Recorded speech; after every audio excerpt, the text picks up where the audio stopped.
Muito bem, hoje a gente vai dar mais um passo na nossa construção dos encontros com o futuro, recebendo um convidado especial, bem especial, recebendo um colega engenheiro que atualmente é o reitor do ITA. Então, eu vou fazer a apresentação do nosso reitor. Para quem não o conhece, o professor Guilherme Lorenzi é engenheiro de aeronáutica formado pelo ITA na turma de 1982. Realizou sua especialização em administração, com ênfase em finanças pela Escola de Administração de Empresas da Fundação Getúlio Vargas de São Paulo. É mestre em tecnologia e desenvolvimento, com ênfase em inovação, pela Universidade Tecnológica Federal do Paraná e doutor em administração pela Pontifícia Universidade Católica do Paraná. O professor Guilherme foi administrador, exerceu várias funções docentes, administrou na área de saúde um hospital, entre outras atividades que fez. E no setor público, de 2019 a 2021, foi diretor do desenvolvimento, diretor-presidente do Instituto Paranaense de Desenvolvimento Econômico e Social, ligado à Secretaria de Planejamento do Estado do Paraná. Em 25 anos, ele foi professor convidado da Pontifícia Universidade Católica do Paraná, no programa de especialização em disciplinas relacionadas à gestão, desenvolvimento de negócios, estratégia e saúde. Então, o professor Guilherme tem as duas qualidades fundamentais para dirigir uma universidade, para dirigir um instituto tecnológico, que é ter sido professor e ser um administrador, uma experiência muito interessante como essa que nós acabamos de citar nos hospitais. Eu vou começar pedindo para o professor que nos diga um pouco sobre a criação do ITA e a idealização que ocorreu em 1950, como é que a coisa aconteceu, para contextualizar, para a gente chegar nesses 75 anos que nós estamos comemorando esse ano de fundação. Por favor, professor. Olá, Paulo. Olá, Arnaldo. Antes de mais nada, queria saudá-los e agradecer pela oportunidade de compartilhar um pouco aí da nossa visão, dos nossos pensamentos, né? Agradecer a ITA, que é apoiadora desse evento, Encontros com o Futuro, e que me parece ser um momento muito oportuno e rico, né? Porque eu penso que é sempre muito importante nós olharmos para frente. O passado nos trouxe muitas realizações, muitas conquistas, mas ele já não existe. Então, a gente precisa aprender sempre por onde nós passamos e construir o futuro, né? Então, reconhecimento à importância desse evento, né?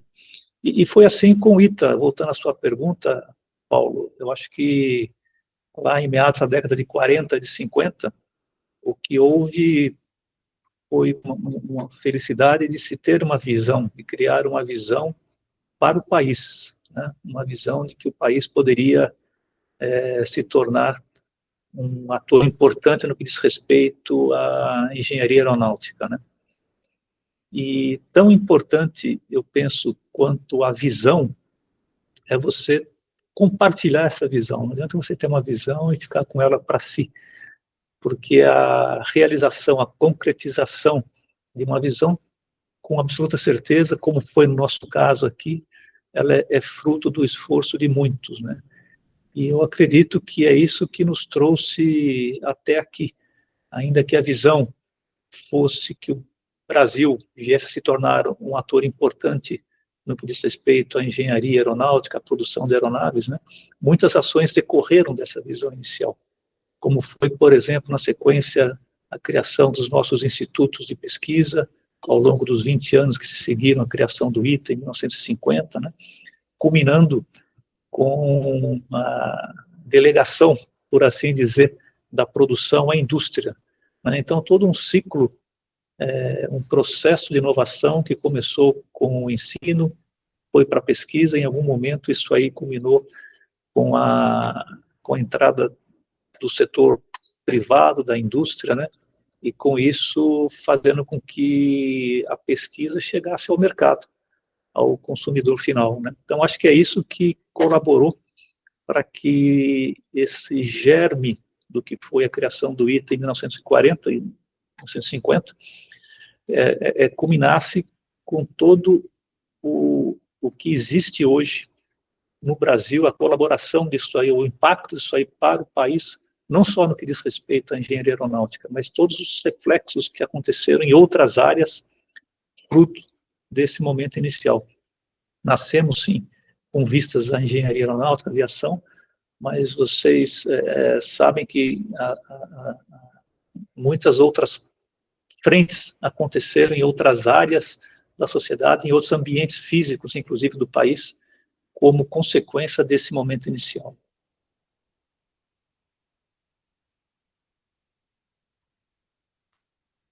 Não. Paulo, está mudo. Desculpa. Queria destacar o papel do Marechal Casimiro Montenegro Filho, né? Que inspira muito os iteanos, de uma maneira geral, né? Uma das coisas que, junto com o Brigadeiro Passiti, que eram amigos, né, escreveram um pouco o iteano ideal, né? Que é um iteano humilde, humano, com humanidade, com humor, honestidade, habilidade e humildade, né? Então, a gente vê que tem na mentalidade educativa do Marechal um objetivo de formar pessoas, além de profissional competente, pessoas conscientes para intervir na sociedade, para agir na sociedade. Eu queria que você comentasse um pouco essa herança que vem do Marechal Casimiro Montenegro Filho. É uma herança que, como você bem colocou alguns dos adjetivos aí, Paulo, eu até colocaria alguns a mais aí, mas você esgotou, mas a própria questão de trabalhar em equipe, né? Mas me chama a atenção a questão da humildade, me chama a atenção também que nós vemos na sua biografia a questão da resiliência, né? Porque quando nós analisamos, por exemplo, o hoje, né, aonde o país chegou, aonde o ITA chegou, aonde a indústria aeronáutica chegou, pode acontecer termos uma visão de que a coisa é simples, foi fácil e bastou uma visão inicial. Mas não foi assim. Ao longo desses 75 anos, foram muitas as dificuldades que se apresentaram de diversas ordens, financeira, econômica, social, política, a própria questão da mudança da sociedade, né? Então, dentre os diversos aprendizados, méritos ou heranças, por assim dizer, eu diria que você ter resiliência, você estar disposto a ultrapassar obstáculos que a grande maioria, talvez, das pessoas digam serem intransponíveis, talvez seja esse um dos grandes valores que nós procuramos, ao longo do tempo, retê-los, né? E eu tenho lançado mão muito disso, Paulo, ultimamente aqui, eu digo nossa gestão, né? No sentido de não aceitarmos de maneira educada um não aceitarmos isso não dá, não aceitarmos isso não é possível, porque acho que essa talvez seja uma das principais heranças do Marechal Casimiro, né? Que as dificuldades se apresentam, as dificuldades, por vezes, são grandes, aparentemente intransponíveis, mas é aí que aparece a diferença de um líder do porte do Marechal Casimiro, né? De você entender que sempre há uma possibilidade de nós vencermos aquilo que a grande maioria talvez considere intransponível. Então, é um aprendizado que acho que isso aí esteve presente ao longo da história do ITA, né? Que eu, em particular, na nossa gestão atual, a gente faz questão de relembrar, né? E a cada momento da vida no país, no mundo, né, estão se apresentando fatos novos, né? A sociedade está mudando, então as dificuldades, elas se apresentam. E cabe a nós, gestores, identificar meios, mecanismos, sempre em âmbito legal, isso não está em discussão, para vencermos as dificuldades, né? Nós talvez comentemos um pouco mais para frente esse próprio momento nosso, de estarmos aí em vias de termos um novo campus do ITA fora da região de São José dos Campos. É um exemplo muito claro de que coisas boas demandam também que nós pensamos dificuldades inerentes à implantação de novos projetos. Então, esse aprendizado de resiliência, esse aprendizado de trabalhar em equipe, é algo muito importante. E aqui eu faço, se me permite, uma pequena consideração de que onde nós chegamos é inquestionável a importância e o papel dos pioneiros como o Marechal Casimiro Montenegro. Mas foram muitos os, por assim dizer, pioneiros desconhecidos, entre aspas, né, que colaboraram para que essa visão se tornasse realidade. Então, eu sempre gosto de destacar, porque é um trabalho, o sucesso, né, de um empreendimento desse porte é fruto de visionários e é fruto também de muita gente que acatou a ideia, entendeu a ideia e fez com que essa ideia se tornasse realidade. Ok, obrigado. Arnaldo, por favor. Ainda falando da origem, né, dos primórdios do ITA, gostaria que pudesse explorar um pouco mais a colaboração internacional, qual foi a importância de entidades do exterior na constituição do ITA, porque muitas vezes, às vezes, principalmente no Brasil, tem uma tendência de reinventar a roda, né? Então, nesse caso, claramente não foi assim e continua não sendo assim. Então, seria interessante se pudesse explorar um pouco essa importância das relações com outras instituições na criação do ITA.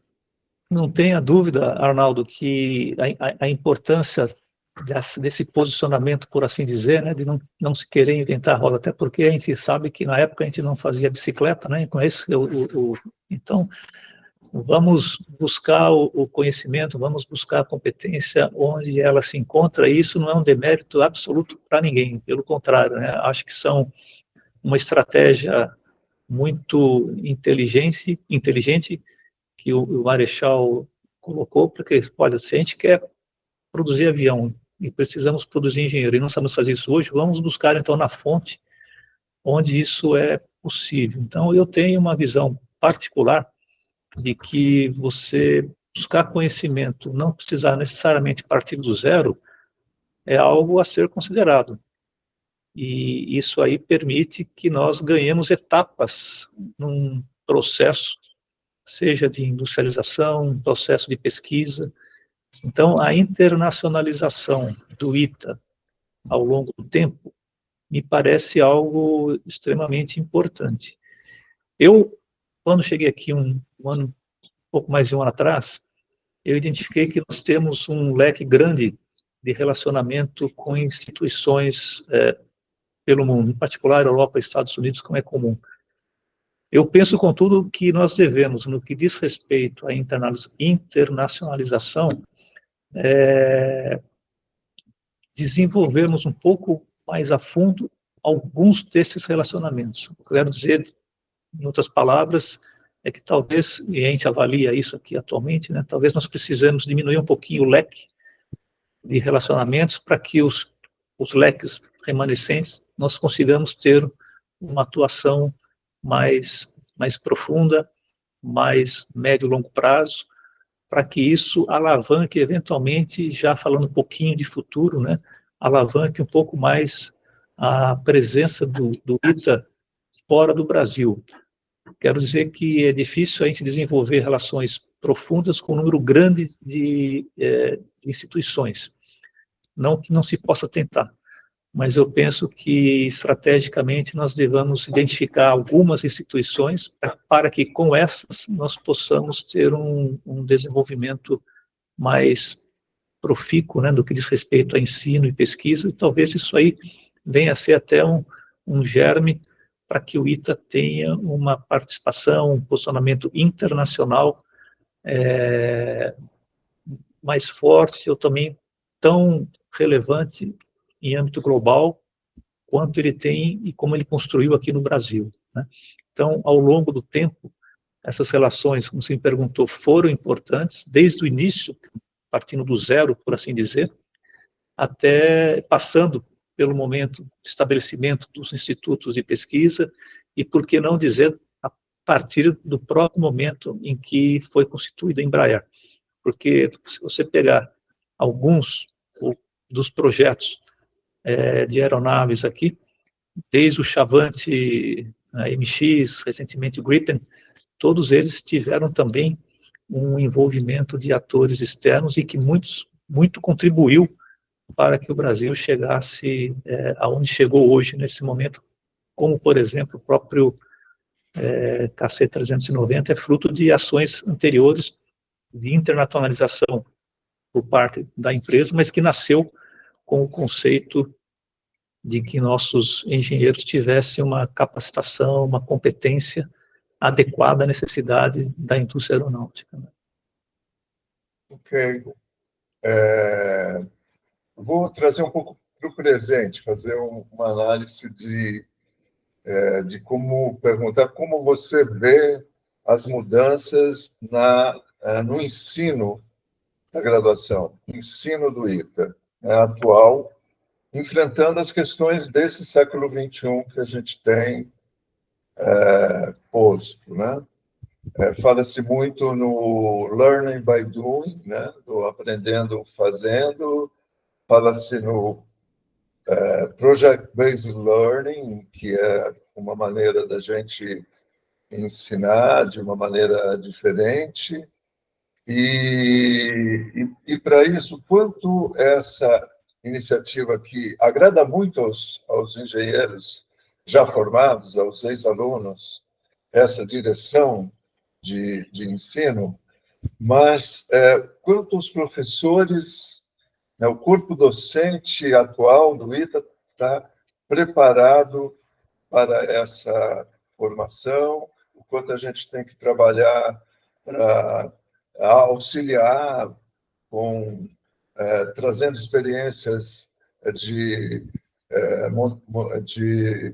coaching, né, de trabalho conjunto entre o pessoal de empresa com o pessoal docente do ITA, para que haja não chamaria nem de atualização, mas chamar realmente uma mudança que a própria inovação tecnológica, os computadores, a internet, a disponibilização de informação que existe hoje, está exigindo de mudança no processo de ensino. Paulo, essa pergunta ela é muito importante, ela é estratégica, né? Antes de respondê-la diretamente, eu queria fazer permite um pequeno parênteses, né? Eu tenho uma preocupação, nós temos uma preocupação muito grande de que o nosso sucesso, por assim dizer, do ITA, né, o reconhecimento que o ITA tem, que nós conhecemos, né, a reputação que a instituição construiu ao longo do seu tempo de vida, né, que isso daí não nos deixa acomodados. Então, não só no que diz respeito às questões de ordem pedagógica, né, mas a tudo que diz respeito à nossa nosso jeito de ser, a nossa gestão, a questão do ensino, da pesquisa, da extensão, nós temos que estar sempre nos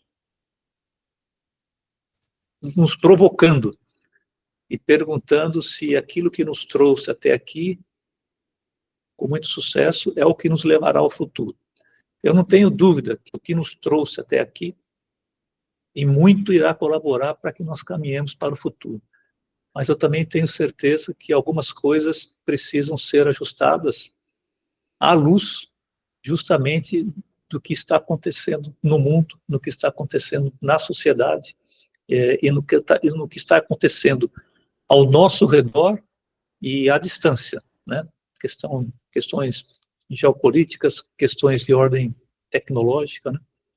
Então, com esse pequena consideração de que a preocupação é sempre grande para que o ITA considere os fatores muito relevantes que fizeram que nós conseguíssemos esse posicionamento, mas ao mesmo tempo exija que nós pensemos se há necessidade de ajustes ou não. E eu não tenho dúvida que essa questão pedagógica ela é extremamente importante, né? Vocês sabem que os nossos alunos têm uma capacidade intelectual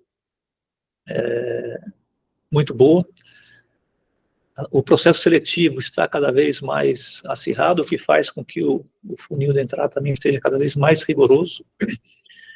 E a questão da disponibilidade do conhecimento, do acesso ao conhecimento em âmbito mundial, é cada vez mais fácil, ainda que se tem que fazer diversas seleção do que acessar. Então, o aluno hoje, somando a sua capacidade intelectual com a disponibilidade de informação, de conhecimento, ele entra em sala de aula com um nível que exige muito do professor, que felizmente tem respondido também pelos mesmos motivos de buscar esse conhecimento, né? Então, essas ferramentas, ou essas metodologias que você comentou, eu acrescentaria aqui o CDIO também, várias metodologias, é algo que nós estamos buscando e que já foram feitas algumas tentativas, pelo que eu me formei na última década aqui, inclusive com formação no exterior, no próprio MIT, né? Mas eu entendo que nesse momento nós ainda precisamos ser um pouco mais rigorosos para acelerar esse processo pedagógico, né? E é interessante, porque vocês concordarem comigo, isso é uma coisa do modelo nacional, por assim dizer. O professor universitário, o pesquisador, de modo geral, como regra, por assim dizer, ele não tem uma formação em pedagogia, como não tem uma formação em administração. Não é um requisito para ele exercer a sua função de professor universitário, né? Ele tem o seu mestrado na área de especialização, o seu doutorado, né? Então, eu acho que a resposta a isso passa não só por nós termos aí a implantação de metodologias como as que você citou, mas também de fazer com que o professor busque em complemento a essência do que é a formação de um professor, as questões pedagógicas gerais, para que a gente possa, então, absorver metodologias específicas como as que você citou. A boa notícia é que nós estamos tratando isso, inclusive, conversando com a própria agência paulista, FAPESP, aqui, para que nós tenhamos aí um projeto em que os nossos professores possam não só ter conhecimento, adquirir, mas entender o processo pelo qual a gente vai implantar isso aqui no ITA. E aí eu digo também para você que a questão do ITA, novo campus do ITA, em Fortaleza, é um fator que pode nos ajudar, porque ele está exigindo de nós, como era esperado, que nós aproveitemos, pensemos esse tipo de situação e aproveitemos que há um campus novo sendo implantado para, eventualmente, que ele já nasça com algumas questões que eu considero, como tem aqui, dos ajustes, né? Então, nós temos muitos processos vigentes, adequados de ensino de pesquisa, mas um campus novo ele permite que nós implantemos uma ideia nova do zero, porque está nascendo ali um campus, né? Então, eu acho que, especificamente, no que diz respeito à questão pedagógica, nós temos conversado aqui em âmbito do Conselho da Reitoria, eu acho que existe, sim, um momento favorável para a gente acelerar esse processo, e é uma necessidade, porque, como eu comentei aqui, tanto por parte do corpo discente como do corpo docente, né, você tratar o ensino, a metodologia, da mesma forma que nós tratamos ao longo do tempo, com certeza isso aí não é adequado, né? Então, é um ponto muito, muito crítico e muito importante para nós aqui. Obrigado. Arnaldo? Sim, o ITA tem várias características únicas, né? Como esse filtro, né, que acabou de ser mencionado, o fato dos alunos viverem no ITA 24 horas por dia, que permite uma interação única entre os próprios alunos e os professores também. Mas tem uma característica que talvez seja realmente assim mais diferenciada, que é a questão da disciplina consciente. Então, seria interessante se pudesse escutar as suas ideias e concepções sobre o tema disciplina consciente, e ainda mais porque nós temos visto, inclusive, entrevistas de ex-alunos comentando sobre os seus filhos que estudaram em escolas boas no Brasil, e eles muitas vezes colocam a disciplina consciente como o diferencial mais diferente, que afetaria a vida inteira dos alunos, ainda que não trabalhe na área de engenharia, não, mas é uma formação única, eu diria. Então, eu agradeceria se pudesse, enfim, explorar esse conceito, né? Que tem muita gente que não conhece, que eventualmente essa apresentação pode ser assistida por não itianos. Sim. Arnaldo, a disciplina consciente é um valor, um valor pétreo, né, por assim dizer, do ITA, né, que tem a ver com a questão do cidadão consciente, você pensar a sociedade e você agir da maneira correta e não exatamente como você pensa, né? E eu vejo que esse valor ele tem realmente sido absorvido, vivenciado, antes de mais nada, por todos aqueles que passam por aqui a partir em suas vidas. Então, fiquei muito não positivamente surpreso, porque eu não tinha conhecimento, né? Mas são valores que passam a fazer parte, inclusive, de algumas empresas que assumem a disciplina consciente como algo, um requisito para que a empresa, empresas grandes e empresas pequenas, né? Fazendo uso da própria disciplina consciente aqui, entre colegas, eu diria que a gente está num momento que a gente precisa relembrar a disciplina consciente, inclusive para o corpo discente e para o corpo docente, né? Eu digo isso porque o crescimento, o ITA cresceu significativamente nas últimas 2, 3 décadas, né? Então, conceitos como esse precisam estar, isso faz parte da cultura do ITA, né? Então, ele precisa estar constantemente sendo não só relembrado, como sendo vivenciado na prática, né? Então, nós estamos num momento que é muito oportuno essa pergunta, e até fica aqui o meu convite para toda a comunidade que bem conhece o conceito, né, tanto quanto possível, se reaproximar do corpo discente, do próprio corpo docente, porque é um valor que, com o passar do tempo e com o crescimento, se você não regar, você corre um risco de fazer com que ele fique um pouco esquecido, ou perca o conhecimento na sua essência, né? Então, a disciplina consciente, ela sim, sempre foi, e penso que deve ser o valor a ser cultivado, e diria assim, nas pequenas e nas grandes ações, né? Eu não tenho uma disciplina consciente só porque um fato, um acontecimento é importante ou não, mas é no exemplo que nós damos no dia a dia, e também não é algo inerente ao aluno, não é algo inerente ao processo de cola. Disciplina consciente é muito mais do que isso, né? E isso aí se aplica, inclusive, para a administração, se aplica para o corpo docente, né? E talvez, entendo eu, ser ele o principal dos nossos valores, e é um valor que eu insisto que a gente precisa estar, neste momento aqui, precisando revigorar, relembrar, por alguns motivos, né? Pelo crescimento que eu comentei, pelo fato da transição de geração do corpo docente, né? Temos um grupo de professores relativamente novos que entraram em concursos recentes, então a gente tem que estar sempre relembrando isso, e é um papel que eu conto muito com o apoio de instituições como a própria EITA e outras, e do próprio ex-aluno.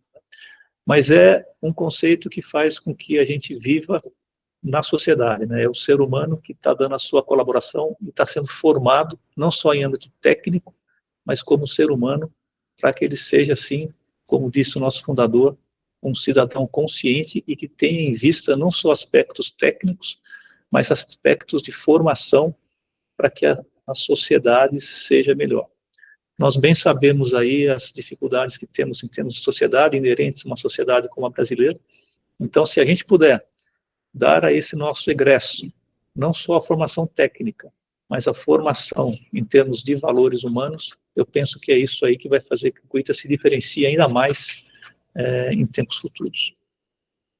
Muito bem. Uma preocupação que a gente sente, assim, na formação brasileira, né, é a entrada cada vez mais das mulheres no mercado de trabalho e no ensino superior.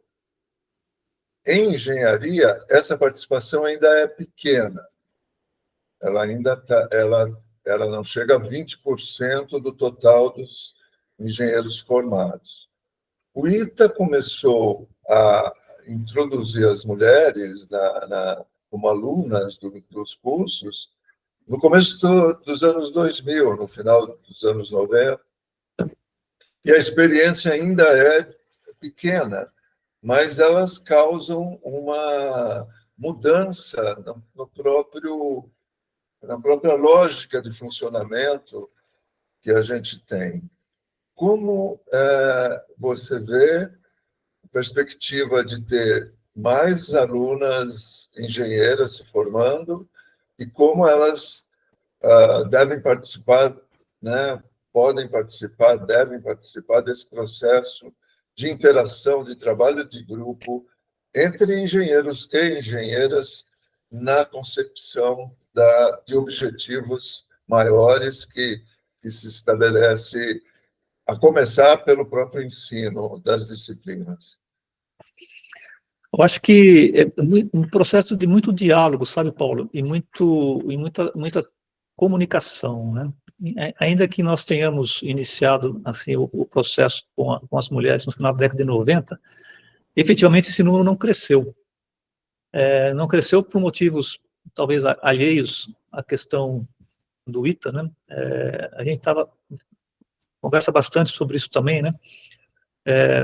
Fazendo um parênteses aqui, os alunos que entram hoje, alguns deles fazem a tentativa por mais do que 2, 3 anos, 4, 5, 6 anos, para que consiga ter sucesso no vestibular.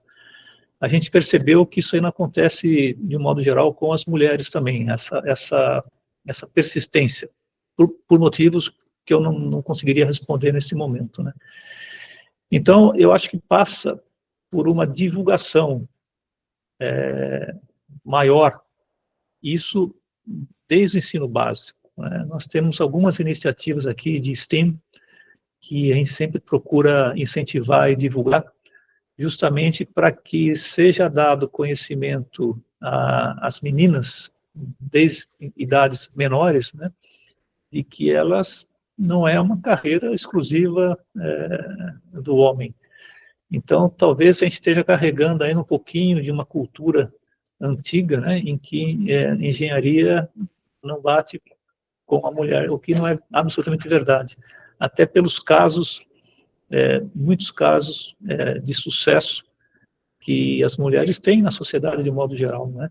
Então, eu atribuo isso aí, em parte, ainda a um processo de transição de uma cultura, e vejo que isso aí pode ser mitigado por um processo cada vez mais intenso de comunicação, e não só para quem está prestando o vestibular, mas, como eu disse, em escolas, iniciativas que a gente possa levar a nível de extensão, por exemplo, em escolas, né, para que haja essa percepção, não só percepção, né, essa realidade de que elas podem sim, e digo assim, é muito importante que haja um crescimento do número de mulheres, porque a gente precisa ter essa diversidade de pensamento em vários aspectos. Isso, para quem trabalha com projetos, para quem trabalha em gestão, a gente sabe como é importante ter visões distintas para que a gente possa fazer opções por caminhos a seguir. Mas eu acho que a comunicação tem um papel importante, não só dentro da nossa instituição, mas da sociedade de um modo geral, né? Como eu penso, mas na prática, efetivamente, nós ainda estamos aqui no ITA com um número reduzido de mulheres por ano. A gente espera que isso aí cresça. Ok, obrigado. Arnaldo? Falando mais agora sobre o futuro, quais são as suas prioridades, metas, objetivos preferidos, digamos assim, do seu mandato, que você gostaria não, de conseguir ao final do seu período? Arnaldo, eu, quando participei do processo seletivo, eu trouxe um aspecto que eu efetivamente acredito, né? É que um período como esse de 4 anos, em um período de 4 anos, cabem o que eu chamo de poucas ações de alto impacto. Em uma instituição como o ITA, nós precisamos garantir que ele continue caminhando como vem caminhando de maneira muito adequada nos últimos anos. Então, por um lado, eu tenho que continuar fazendo o ensino, a pesquisa, a extensão, as pesquisas. Então, isso é o dia a dia, que ele não pode perder qualidade e, se possível, pequenos ajustes de processo devem ser feitos por uma gestão do dia a dia, por assim dizer. Mas ações de alto impacto, até como diz o nome, para que elas sejam de alto impacto, eu não acredito que devam ser muitas, porque você corre o risco de não fazer com que elas não aconteçam. Então, a nossa gestão atual aqui, ela trabalha, eu diria assim, com 2 ações que eu considero de alto impacto e que a gente está colocando um esforço muito grande para que se concretizem. Uma delas é o campus de Fortaleza. O campus de Fortaleza eu entendo como sendo, se não o maior, um dos maiores pontos de inflexão na história do ITA. Tem vários aspectos envolvidos, não só do ponto de vista de infraestrutura, de localização, de questões pedagógicas, de expansão geográfica do ITA, né? E é um projeto grande e complexo.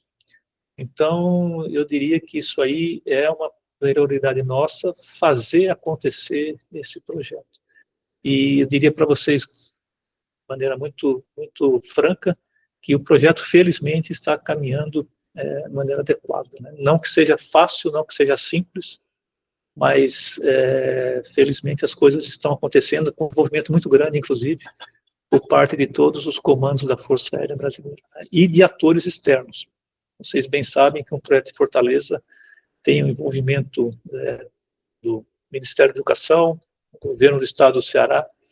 Então, a gestão desse processo ela é complexa em vários aspectos, e por isso que eu entendo que é uma ação de alto impacto, que tem que estar com os esforços muito concentrados ali. Posso falar mais depois, se houver interesse. E uma outra ação de alto impacto, que eu entendo que se faz necessária, que a gente assumiu também para acelerar, é a entrada em operação do fundo de endowment. Não é desconhecido de ninguém as dificuldades que nós temos do ponto de vista de finanças, não só o ITA, mas em gestão pública de um modo geral. E nós temos iniciativas ao longo da história nossa recente, inclusive com apoio de ex-alunos, muitas iniciativas nobres no que diz respeito à questão de apoio financeiro a projetos, a professores, né? Mas nós vemos o fundo de endowment como uma alternativa de mudança de patamar no que diz respeito à gestão de recursos, né? É um projeto igualmente complexo, porque tem toda uma legislação por conta disso, né, que tem que ser atendida, um arcabouço legal. Mas eu vejo que é um caminho muito importante para o ITA. As dificuldades financeiras, elas sempre fizeram parte, na minha percepção, da administração pública e do ITA em particular. Não obstante isso, o ITA conseguiu chegar num patamar de excelência, num patamar de reconhecimento muito interessante. Agora, se a gente traz para esse posicionamento condições financeiras mais adequadas, por meio, por exemplo, do fundo endowment, isso aí pode ser um alavancador muito importante para um futuro ainda mais promissor. Então, respondendo de maneira muito específica a sua pergunta, para esses 4 anos, ou melhor, para os próximos 3, um já foi, eu entendo que a concretização, a entrada em operação do campus do ITA em Fortaleza e também a entrada em operação em regime do fundo de endowment, que também está tendo uma resposta muito adequada da comunidade, seriam 2 projetos ou processos, por assim dizer, que eu diria que justificaria uma gestão que nós estamos nos propondo a fazer. Muito bem.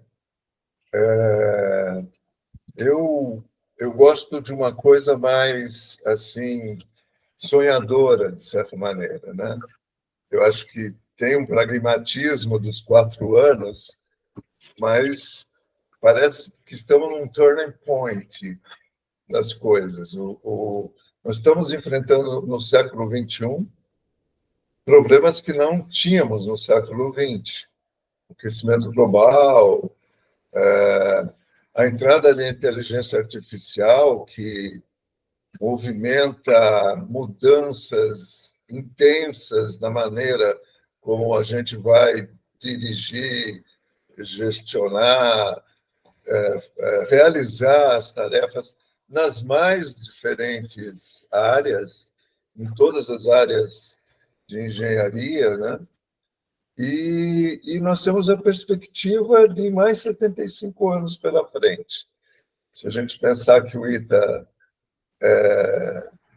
teve lá em 1950, 1940, 1950, uma visão que se realizou agora, 75 anos, a gente pode dizer que, com todos os problemas, com todas as dificuldades, ele foi realizado, como a criatividade dessa comunidade que está estabelecida pode sonhar, né? Pode, então, ter uma visão, fazer uma concretização, uma idealização dessa visão e trabalhar para que ela aconteça, né? Já existem algumas direções que a gente vê, como a engenharia de energia, a engenharia aeroespacial e de defesa, já existe a engenharia da complexidade, que já existem cursos que já estão voltados para o futuro, né? Agora, é um pouco a gente buscar maneiras de ter uma visão. Qual é a visão que a comunidade tem para mais 75 anos? É só essa pergunta, Paulo? Não tem nada mais simples? Não, é como a gente tentar buscar essa visão. Como a administração atual do ITA pode buscar que se discuta, que abra espaço para que se tenha a possibilidade de criação da visão, de idealização, até que a gente chegue em 2100, nos próximos séculos, já com o ITA apontando novamente para o futuro. Legal, Paulo. Antes de mais nada, eu queria destacar assim, a importância, né, de nós falarmos sobre esse tema, porque a visão é algo que eu considero, apesar de ser um conceito que, de certa forma, missão, visão, valores, pode parecer um pouco um lugar comum, ao longo da minha vida eu aprendi quão importantes são esses conceitos se levados de maneira séria, conceitualmente na prática, né? E a visão, ela não precisa ser uma visão exata. Quanto maior for o horizonte, muito mais incerta ela é. Eu imagino que o Marechal Casimiro não fazia ideia que nós teríamos um KC-390 fazendo o sucesso que ele tem hoje. Não é? A gente não precisa chegar nesse nível, né? Mas eu acho que talvez mais importante neste momento do que definir a visão com clareza é a gente conversar a respeito. É o processo por meio do qual nós vamos conversar a respeito dessa visão. E aí eu acho que um fator muito importante é o próprio envolvimento da nossa comunidade, né? E não só de egressos aqui, mas da sociedade de modo geral. Mas os nossos egressos, vocês bem sabem, têm uma competência particular no que foi feito aqui, né? Então eu acho que meu convite é para que a gente, vou fazer um pequeno parênteses aqui, né? Mas para que nossos ex-alunos egressos, eles se aproximem um pouco mais, não só do ITA, mas dessas instituições que existem e foram criadas ao longo do tempo por conta do ITA, como é a ITA, como é a ITAEX, como é o Fundo Endowment, né? Então, ao se aproximar e ao trazermos para a mesa esse tema, a gente começa, assim dizer, a definir essa visão. Não tem nenhuma pretensão aqui, acho que Marechal Casimiro foi único, né? E a gente precisa ter essa sabedoria de que a visão, como é que ele criou, não é sentar numa mesa aqui a visão, né? É todo um processo. E esse processo de negociação, de conversa, de construção, é que eu acho que é a riqueza que a gente pode fazer agora no presente, pelos próximos anos, né? Não obstante isso, Paulo e Arnaldo, eu acho que a gente precisa começar a lançar realmente alguns pontos para serem dialogados, conversados, né? E pensando no Brasil, pensando na nossa sociedade, né? Então, eu tenho, por exemplo, né, não é incomum a gente encontrar e conversar por que o Brasil não tem um prêmio Nobel. E aí não vou entrar no mérito aqui agora. E não que esse prêmio Nobel precise ser do ITA, não é isso. Mas talvez nós possamos dar uma colaboração para que o Brasil venha a ter um prêmio Nobel, não um prêmio Nobel pelo prêmio Nobel, mas por tudo que está por trás, que culmina com uma premiação dessa, né? Então, como é que nós podemos posicionar o país em alguma dessas áreas aqui, em um outro patamar também, né? Esse é um pequeno exemplo do que eu penso a gente possa começar a discutir em relação ao futuro. Eu também acredito, eu quero fazer um parênteses aqui, né? A UITA tem 6 cursos de engenharia, e esses 6 cursos, que se vocês forem um pouquinho na gênese dos mesmos, eles foram respostas a necessidades e demandas do país, da Força Aérea, né? Começamos lá com engenharia aeronáutica, eletrônica, depois veio a mecânica para produzir, a civil para construir aeroportos, depois a computação já, né? Mais recentemente a aeroespacial. E agora esses cursos em Fortaleza, como você bem colocou, né, também são respostas, penso eu, à sociedade no que diz respeito à questão de energia e no que diz respeito a sistemas, pensando sistemas aqui como projetos complexos, multidisciplinares. Então, uma resposta de futuro imediato, eu acho que está sendo dada, e o ITA continua dando essa contribuição de responder às necessidades da sociedade, e como é bioengenharia daqui a pouco também. Então, eu acho que é começar a trazer pontos e trazer o assunto à mesa em todas as oportunidades. E nós estamos, tenho que falar de Fortaleza porque é um projeto grande, nós estamos, assim, em 75 anos, criamos 6 cursos, nos próximos 5 ou 6 vamos criar mais 3, né? E a julgar pelo resultado do que vem a ser esse primeiro campus fora de São José dos Campos, e aqui eu falo simplesmente como um ponto para ser conversado, né? Por que não pensarmos em outros campi nesses 75 anos, né? Quem sabe um campus por região do país, né? A julgar dos resultados que viramos a ter aqui com esse primeiro campus, né?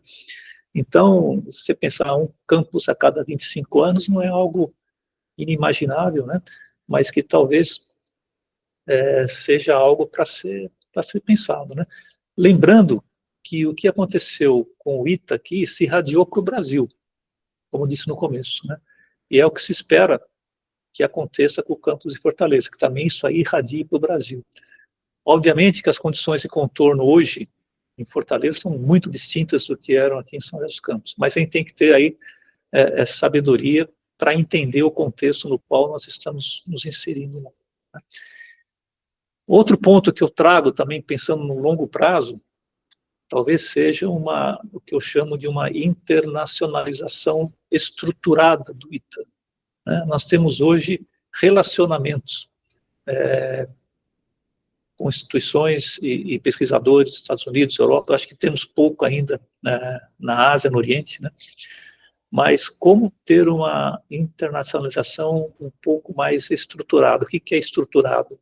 Vamos conversar um pouquinho, mas que não seja só fruto de projetos pontuais, né? Mas que a gente consiga desenvolver algo, seja no campo da IA, no campo da bioengenharia, mas que o ITA se faça presente, se faça reconhecido em âmbito mundial, como ele é hoje reconhecido em âmbito nacional, né? E aí eu penso que os recursos, que se uma dessas duas ações de alto impacto, como o Fundo Endowment, acontecer, e acredito que vai acontecer, isso pode nos ajudar a que o ITA realmente esteja no mundo, proporcionalmente falando ao que ele está aqui, o que ele tem aqui hoje no Brasil, né? Então, eu estou dando pequenas pinceladas, isso não são determinações, não é nada, mas são provocações, reflexões que a comunidade pode ajudar, né? Como é também, eventualmente, um tema que a mim, particularmente, me agrada muito, e que ao longo da história recente do ITA foram tratados, mas que ainda não está estruturado, que é como trazer a gestão, a administração para dentro do ITA, né? Uma escola de negócios, coisa parecida, e um modelo a ser discutido, um modelo a ser negociado, né? Mas para que a gente fortaleça ainda mais o egresso daqui. Eu, como muitos outros egressos, foram buscar a sua complementação em gestão em outras escolas de bom nível, para que pudesse alavancar ainda mais a sua carreira, né? E essa alavancagem de carreira no que diz respeito aos negócios, à gestão, certamente trouxeram resultados expressivos para as empresas e organizações em que esses egressos atuaram. Eu, por exemplo, como você falou no começo, tive a oportunidade de administrar a área da saúde, hospitais, né? Muito devido à formação que eu fui buscar também em gestão. Então, aqui são pequenas reflexões, Paulo, que eu acho que eu insisto que mais do que definir uma visão aqui para o ano 2100, mas que a gente comece a conversar a respeito, envolvendo, inclusive, não só egressos, mas pensadores, e nós temos pensadores no Brasil que podem colaborar para a gente construir essa visão, que eu acho que seria também um legado, né? Essa provocação, um legado da nossa gestão para que haja uma continuidade e consigamos ter um ITA e um Brasil em 2006 que seja algo útil para a sociedade e para o próprio mundo. Né? Obrigado, professor. Eu vou passar para o Arnaldo, então. Arnaldo, a próxima. Estamos chegando ao final. Pegando uma carona nesse último comentário do reitor, existem algumas críticas que alguns alunos, alguns formados, né, pelo ITA, praticamente assim que se formam, não seguem, não continuam na área de engenharia, né, indo para outras áreas, como a área financeira, por exemplo. Eu concordo exatamente com a sua opinião, né, de um minuto atrás, de que a contribuição, né, dos itianos não é necessariamente exclusivamente na área de engenharia, né? Você comprova isso na prática, a quantidade de setores onde você encontra itianos trabalhando, não só no Brasil, como no mundo inteiro. Então, seria interessante se pudesse comentar mais sobre isso, né? Porque há um tempo atrás eu me lembro que houve uma crítica de que a própria aeronáutica não teria um retorno adequado por investir no ITA, porque muitos dos alunos não ficavam no setor aeronáutico. Eu acho que hoje deve ter já dissipado isso. Mas, enfim, seria interessante conhecer expandir um pouco a sua opinião sobre esse fato dos alunos não necessariamente seguirem a área de engenharia uma vez formados. Esse é um desafio, Arnaldo, porque, assim, efetivamente, o ITA é uma escola de engenharia, então, o que se espera é a formação de engenheiros, né? Então, isso é pressuposto. O ITA é uma instituição da Força Aérea, a Força Aérea precisa ter, obviamente, também os egressos, né?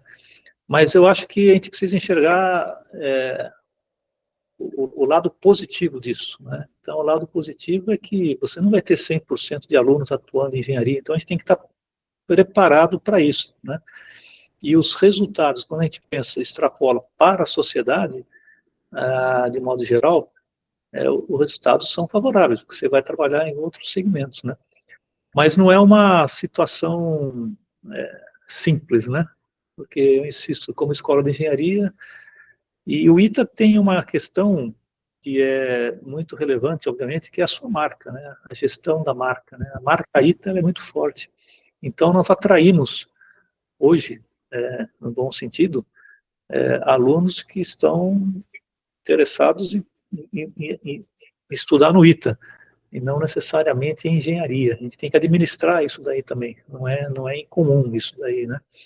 Mas eu sempre procuro ver o lado positivo de situações como essa, né?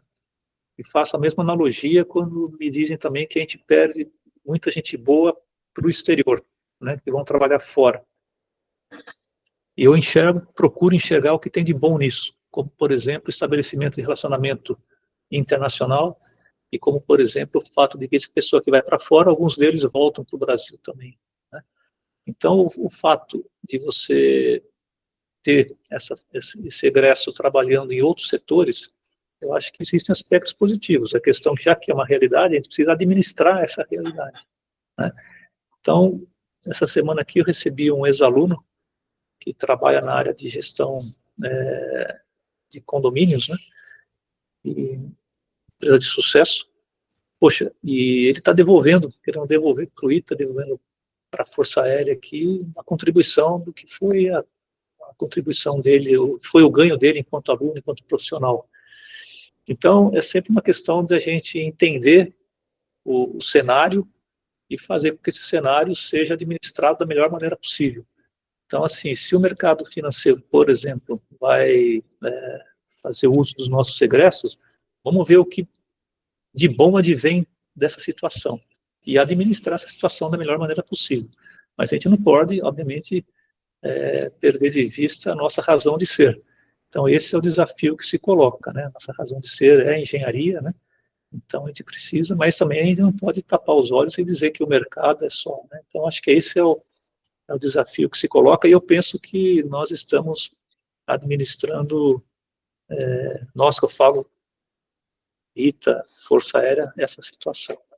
porque há benefícios em todas as situações. É questão de enxergar esse benefício e ver como administrá-los. Muito bom, professor. Eu gostaria aqui, para a gente terminar, eu gosto de celebrar, eu acho que a gente merece celebrar. 75 anos de sucesso. Apesar dos problemas, apesar das dificuldades, a marca ITA está colocada no Brasil, essa visão, esse desejo que a marca chegue ao exterior é totalmente pertinente. Então, quais são as iniciativas pensadas para a comemoração dos 75 anos?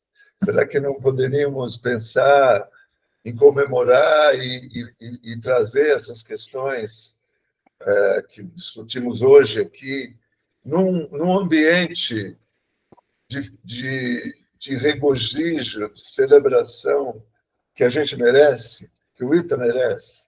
Uhum. Paulo, essa semana a gente conversou um pouquinho sobre isso, né? A intenção de imediato é que nós não tenhamos um único dia, né?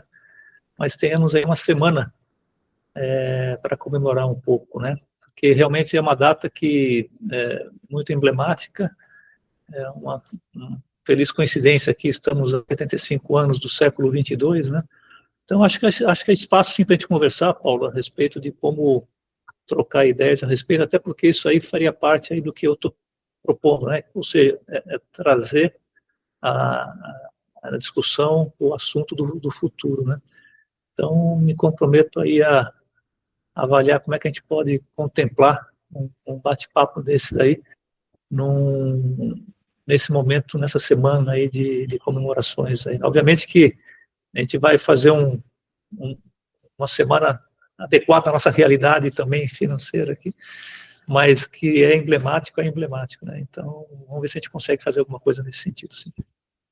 Professor, para suas palavras finais, a gente agradece. Eu e o Arnaldo tivemos momentos agradáveis aqui conversando contigo hoje. Então, para você, por favor, concluir essa nossa reunião de hoje. Também, eu só quero agradecer a oportunidade, Paulo e Arnaldo, e também a ITA, Encontros do Futuro, né? Porque eu acho que é muito importante nós estarmos compartilhando os nossos pensamentos. E a gente não tem a pretensão de estar corretos em todas as nossas ações, em todos os nossos pensamentos, mas ao compartilhá-los, nós temos a chance de validá-los e temos a oportunidade de receber críticas. E também um aprendizado meu ao longo da vida é que a crítica, quando bem feita e quando feita com isenção, talvez seja um dos melhores instrumentos de administração. Então, também queria me colocar aqui à disposição para não só outras oportunidades, mas também para receber eventuais críticas aí que possam estar sendo vistas como necessárias, né? Então, meu agradecimento a vocês pela oportunidade de compartilhar alguns dos nossos pensamentos, né? E estarei sempre à disposição que solicitado. Tudo bem, muito obrigado. Arnaldo, tudo bem? Vamos embora, então? Vamos almoçar? Vamos, muito obrigado, reitor, por ter aceito o nosso convite. Foi uma honra muito grande para a nossa série de encontros. E esse encontro vai ser o que vai inaugurar a nossa série para esse ano, né? Você, abrindo com chave de ouro. Muito obrigado. Eu que agradeço. Obrigado. Tá bem. Tchau, tchau. Tchau, tchau. Um abraço.